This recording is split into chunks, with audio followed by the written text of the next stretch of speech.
Yes.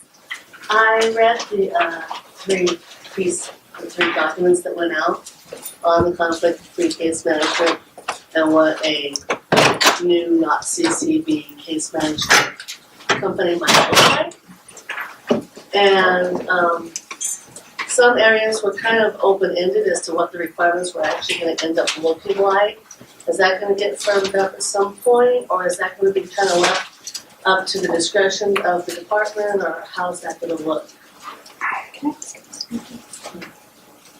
You weren't here for introductions, so could you Oh, I'm so sorry. Elizabeth Braun, Active Community Access. So I get, it's a little tricky for me to answer without knowing maybe what specific pieces you are referring to, but the hope was that what we sent out, the department thought was based off of the recommendations from our contractor, from all the stakeholder feedback.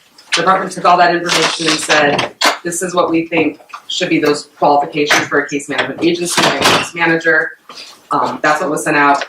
Based off feedback that we get, changes could be made, or if people feel that certain pieces of language aren't strong enough or are too strong, we would look at those and then make decisions on how to address each of those qualifications based off feedback. So I was kind of looking at it from like if there was a one or two case manager company, how would that look like? I wasn't sure how that fit into the overall outlook. So to be a case manager, I believe the qualification we sent out said they had to be employed by a case management agency. Mm-hmm. So anyone who wants to be a case manager would have to be employed by an agency that meets the qualifications that become final. So if it were one or two people that formed an agency and met those qualifications, then most likely they would be a case management agency, again, if they meet all those qualifications.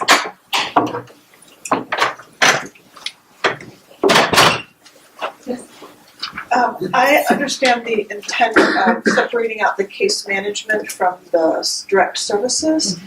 Is there also the intent to separate out the functional eligibility determination from the case management from the direct service? So there's actually three, or talk me through that. Sure. So what House Bill 171343 also did last year was separate the eligibility level of care, functional eligibility that you're talking about, from case management as well, in efforts to start aligning that work with the no wrong door pilots that are occurring across our state.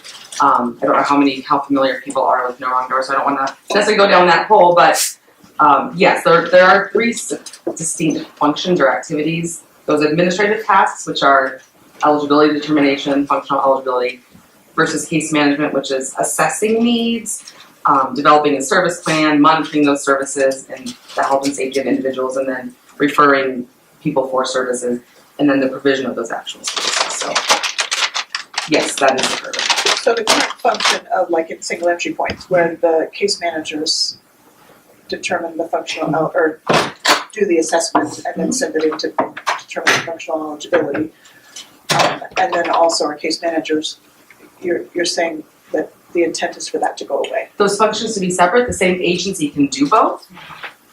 So for the single entry points, for example, they will continue, or I'll use CCBs because that's what we have right now. So sure. CCBs will continue to do that eligibility, the DD determination, which is something they do, and then that 100.2 assessment. At the point that a person is ready financially and through that level of care to begin services, there will be a referral to a third-party entity to help that person choose their case management agency, which may end up being the CCB if the CCB determines they want to provide case management and the person wants to go back there. So thank you for bringing that up. That's the point that it wasn't on our side, is that third-party entity to help with choice of case management agency.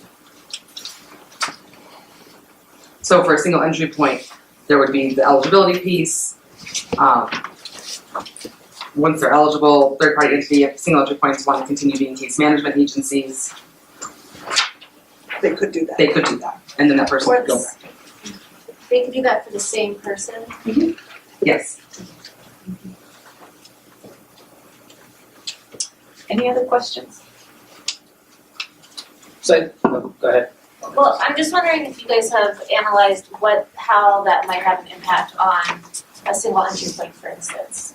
Is it going to change the practice significantly at a county level if you have a third-party entity coming in after the eligibility determination has been made? Do you guys sort of like play that out?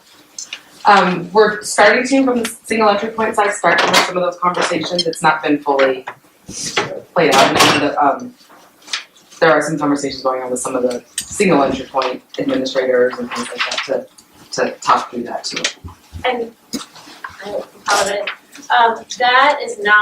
That change is not based on the federal regulations, or is it also required?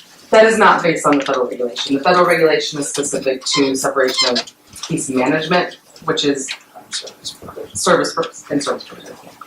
So I'm Tracy from Mesa County. I think that is a huge missing piece in your presentation, because that is really how it impacts those counties right now that are delivering the single entry point program. So we definitely get and understand the separation of service provision. But when you try to carve that out, what we heard yesterday is that we would even have to apply and become a Medicaid provider then to continue the case management function. And then that is what would drive that revenue stream of reimbursement, the actually Medicaid billable activity. So that's pretty huge. I think because not every county delivers that, we're challenged to come together as a voice to really look at it. So I appreciate your efforts in coming and addressing everybody, because many of these issues get kicked off down the road and then it's just a very singular conversation between a county and HIPAA, which is a hard conversation to have. I had one other point that I was going to make. It escaped me. Oh, the way this was originally presented to us was that it was just might be an issue for a few counties who, because of the lack of resources in their county or their region, are actually doing all three functions. So a county may be doing the functional eligibility, the case management, and they look around and say, all right, nobody else is here, so we'll go ahead and provide those services. And it's turned into a much bigger issue for them. So I would just appreciate this not being swept under the rug as just a little minor tweak in alignment with federal legislation, because it's not. You mean the rural It's big. exception? Rural exemption, I think you're referring to the rural exemption. Well, I'm talking about this The whole whole thing. conflict-free case management issue. It's a big deal. It is, and my intent was definitely not to act like this was not a big deal. I think one of the slides that I mentioned or that we went over was aligning HCBS across all of our waivers. We've got a lot of different ways in which these different activities are performed across the waivers.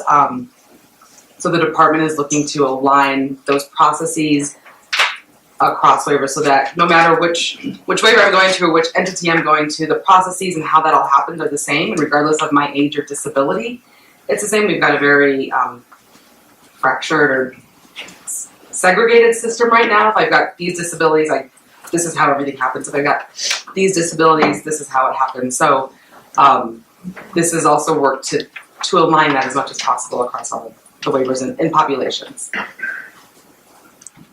So is Tracy correct that the case management a case management agency will become a Medicaid provider? There are no decisions that have been made on that. The department is exploring the best option for how case management is provided and reimbursed. The federal government allows for 3 options right now. We use all 3 of those in our state, depending on the waiver. So we're exploring to see if there's a way that we can do it with one, and so that everyone's getting and being reimbursed for the same type of case management. But no final decisions have been made on what that looks like.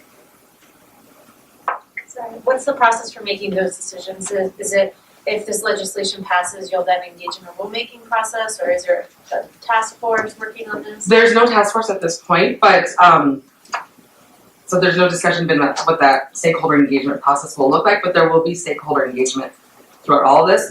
When we amend our waivers or our state plan or promulgate rules, there are very formal public input periods for those.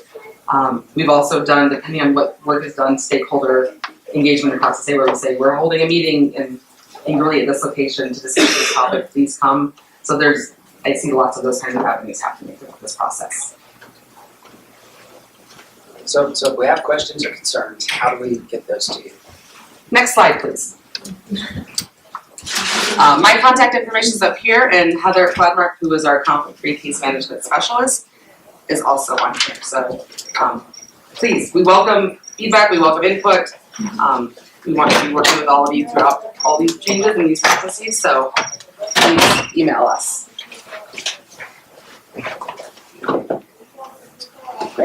Thank you very much Thank for you. coming, making the trip.